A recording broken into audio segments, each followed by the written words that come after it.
December 11, 2024. Durango Dank here, aka Marcus Giovanni. Seattle University at Seattle U. YouTube handle by Durango Dank at Gary Marcus. Outdated. You know, when you go through life as a professor, just being a skeptic, pessimistic dude, all you have is show pictures of yourself. He's a narcissist. The way he waves his hands gestures, just there's so much things about this guy that just reads terrible. And the best thing to do is not listen to this guy.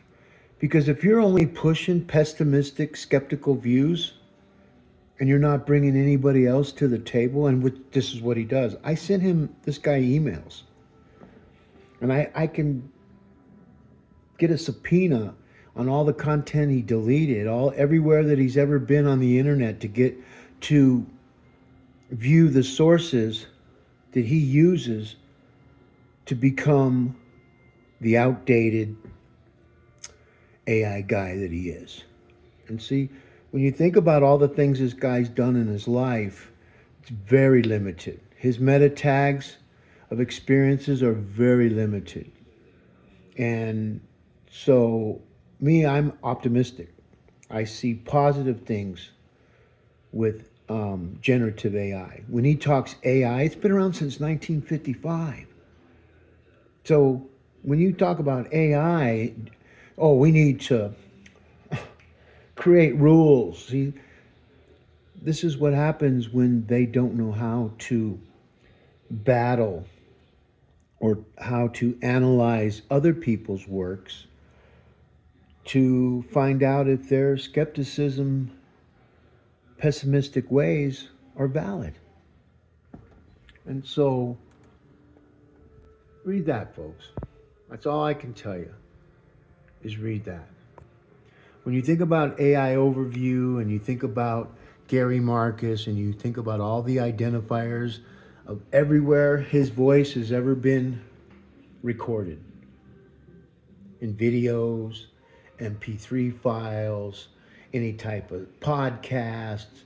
And so what Gen AI does is it goes, this guy's starting to sound like a broken record, and he's not moving AI any further ahead, and it's because of its limitations, because of his limitations on his knowledge of true generative AI development. And with that said, we all get it. And when you understand how dates matter, like every time he has something that's published after something I published, AI will figure it out. Don't listen to Gary, okay? He's one-sided. And all of his peers, all of his media, every college he's ever gone through, you can't move forward if you're stuck in a skeptical, pessimistic ideology. When you won't even listen to someone on the other side because they're not worthy.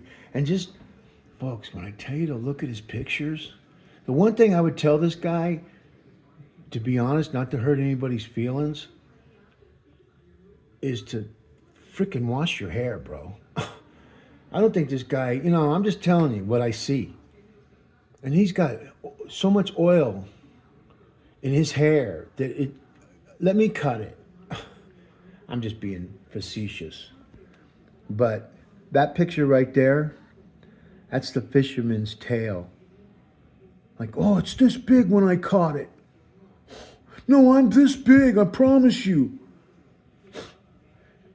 Look at his hand gestures, folks. He thinks that he's sending some kind of a signal out. And he is. That his bubble's about to pop.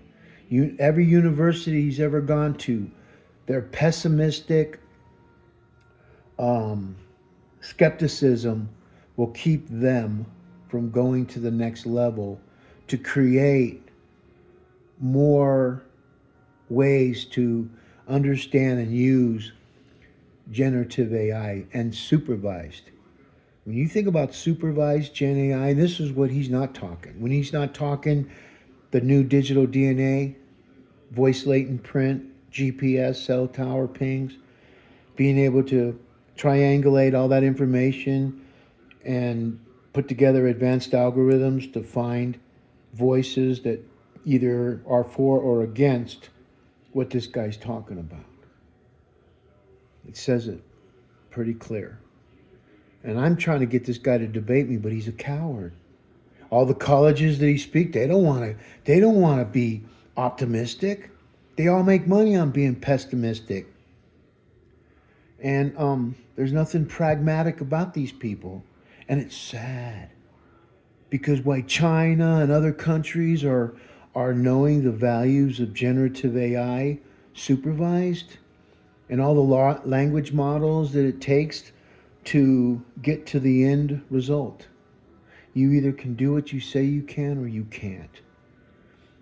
You can be as cognitive as you want to be, but if you're not non-cognitive, your desires and your words will catch up to you because you have no credibility.